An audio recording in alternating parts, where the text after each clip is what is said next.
The game figure on which the action unfolded. This defensive mission was like a game in the tower defense genre. A crowd of orcs was walking along the road between the buildings of the city to their goal. In games of this genre, monsters march towards a base they must destroy while players must try to stop them. The three large armed orcs in front of them sensed something and were puzzled and froze in place. At the same moment, Choi Yul holding a walkie-talkie in one hand and a book in the other shouted that now was the time.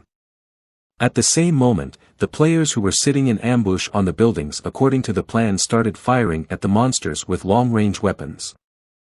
After firing, when some would leave to reload their weapons, others were to replace them and continue firing with another weapon. Taking advantage of the fact that the monsters of the first level of difficulty were quite stupid. By creating a barrier and firing at them, they could force them to go in the right direction. Then wound them as much as possible and split them up. Then it was the turn of the men who specialized in close combat, who would work together and use high-level equipment to finish off the monsters.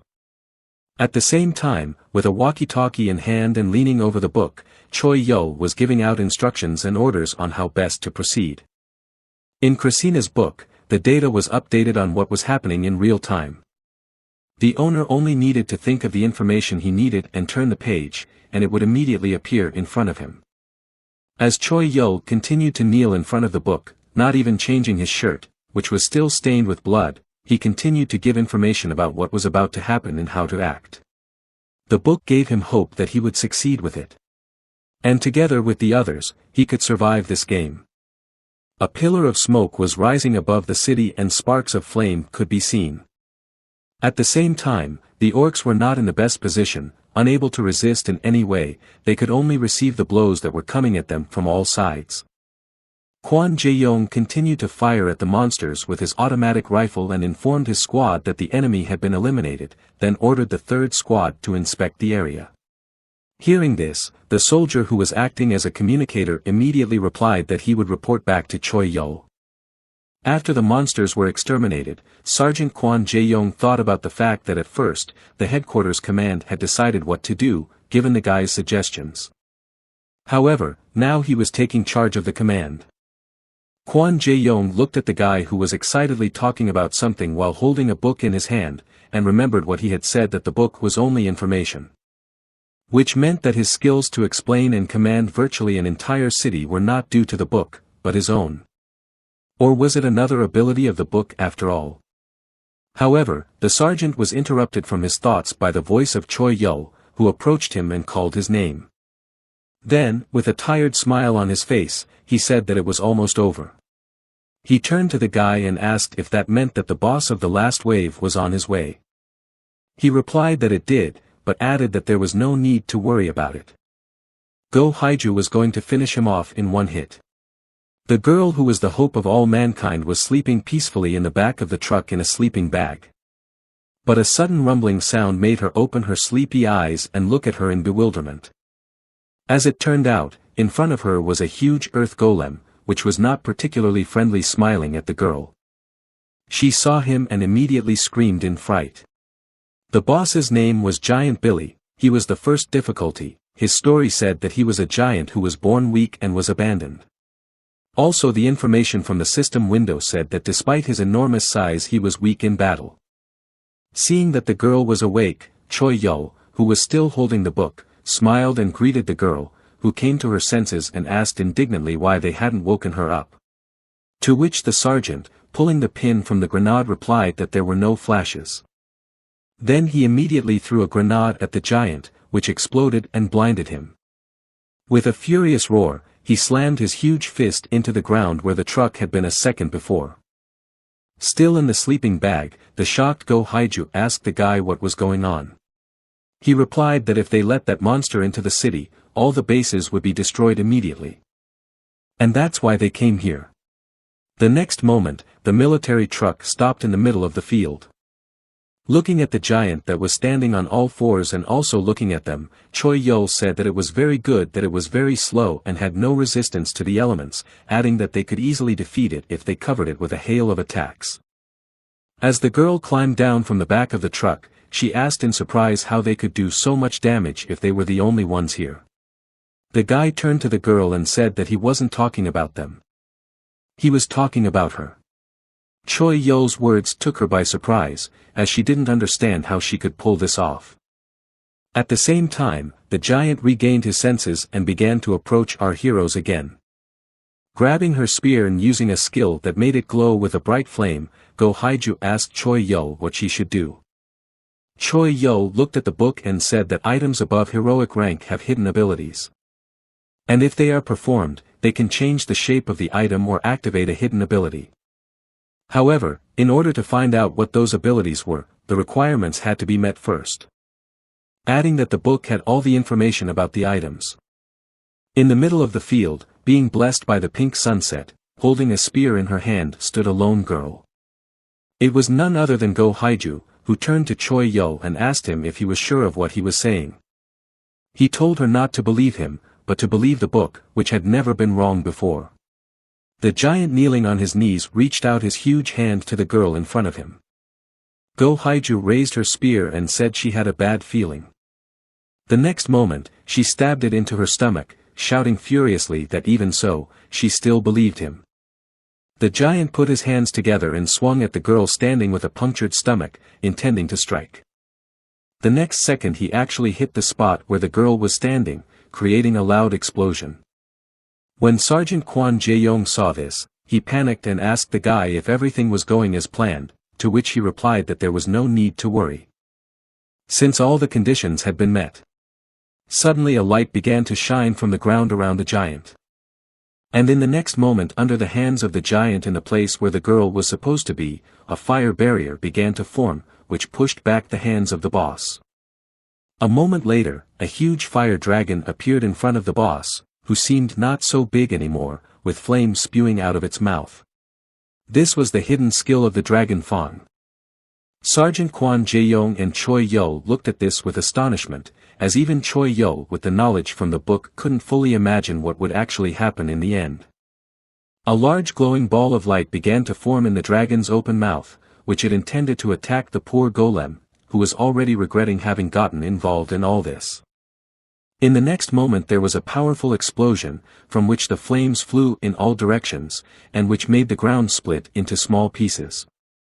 From the outside, it looked like a large, even compared to the city, golden explosion in the shape of a dome, which shone with a bright light. Sergeant Kwon Jae-yong, who was watching from the side, noted to himself that with such a skill, it would be impossible to avoid casualties in the city, as his strength was enormous. While Choi Yul approached the girl who was breathing heavily after using such a strong skill and asked if she was alright, Kwon Jae-yong realized that the guy's book was even more dangerous than the girl's skill, because it contained too much dangerous information. If it fell into the wrong hands, their city would have fallen a long time ago. Looking at Choi Yul, who was helping the exhausted Go Haiju walk, the sergeant noted that it was fortunate she had gotten a guy like that. An information window appeared, congratulating the people of the city for successfully completing the defense mission, and notifying them that all residents outside the city limits would be transported back. And also all survivors would be rewarded. Hearing all this, the residents began chanting the names of their heroes and congratulating them on their victory. Next, a system window appeared in front of each resident, showing them the total reward, which could have been 300 points, but due to the destruction of one of the bases, they were taken off 25% of the penalty, leaving them with only 225 points. But the rewards didn't end there. There were also individual rewards that were totaled based on their contributions to raiding monsters, defending a base, and defeating bosses. Afflicted and wounded residents who already thought that nothing good in their lives will not happen, could not believe their ears. Is it really a reward, just like the game? Also in front of them opened a store with the ability to buy all sorts of skills, items, equipment, experience and most importantly treatment, which was very welcome for the thousands of wounded citizens. This news was especially happy for the local hospital, where they had already started asking patients to first of all choose a treatment in the in-game store. The prices were as follows: for 10 points one could buy a treatment that healed all wounds, purification that cleansed all abnormal negative effects, and regeneration that restored lost body parts. Choi Yul was also happily browsing the store and was glad that now even the injured would be fine. He didn't even suspect any trick, as he didn't know all the properties of his book yet. But then all around him froze from incomprehension. And our hero along with them all had one question, where all the points went and why they got 0 points. However, the system window also indicated the reason, all because of the sovereignty sacrifice effect. People who had just had hope began to feel nervous about what was happening. Who could be so heartless to do this to them? What a sacrifice of sovereignty. They were all desperately demanding their points back. Go Haiju desperately asked Choi Yul what was going on, but he couldn't answer her since he didn't know anything himself. And now he was trying to figure out his system window where he was being explained the additional conditions of his sovereignty sacrifice skill. There were 3 additional conditions. If 10% of the residents were sacrificed, then his reward would be doubled. If 20% were sacrificed, then tripled, and finally if 90% of the residents were sacrificed, then his reward would be increased 100 times. And then from all sides there were sounds of notifications coming in, showing the people who were able to earn the most points. In third place was someone with 312 points, in second place was someone with 1402 points. And finally in first was Choi Yul with 996, 884, 4850 points, and now everyone knew his name and who all the points were now. For a moment, the faces of the townspeople still held disbelief and misunderstanding. But after a second, their emotions changed drastically and anger and despair filled them. They immediately rushed at Choi Yul with a barrage of questions and threats, only to be stopped by the sergeant and Go Haiju, who prevented them from lynching. Choi Yul tried to justify that he didn't know about the book, but no one believed him and wouldn't listen to him. Kwon Jae-yong advised him to stay calm and focus on healing the wounded first. But to do that, he asked him to find a way to share his points with others. Unless of course he took them on purpose. Choi Yul was absolutely fine with it and was genuinely happy to help. But as soon as he tried to do so, a notification appeared in front of him that his passive skill monopolistic desire of Demon King Krasina prohibited him from giving items or points to others. While he was puzzled what kind of skill this was, from the crowd of angry residents were heard demanding to immediately return their points, and if he did not do so, everyone will consider him a villain. He had an idea to try to buy items for recovery and give them to people, but the same notice did not let him do it. This made him nervous, so he threw the cursed book on the ground and asked Go Haiju to burn it. She tried to do so with her spear, and at first it looked like they had succeeded and the book burned. But as soon as he tried to open the store again, the book materialized out of thin air behind him and he again failed to pass it on to the others. He looked at the cursed book he couldn't get rid of. Choi Yul fell to the ground with impotent rage and began pounding it with his fists, his friends staring at him in bewilderment. Someone in the crowd desperately asked him for 10 points to help the dying woman. Someone shouted "Mommy," and angry cries spread throughout the figure that they trusted the bastard and were definitely threatening him with a quick death if they could get to him. The sergeant was listening to a report from one of his subordinates who was reporting that the casualties were increasing and the citizens were furious. And while Choi Yul was desperately trying to find anything that could help the others, an automatic rifle was held to the back of his head. And Kwon Jae-yong told him that enough of this futile endeavor was for the best.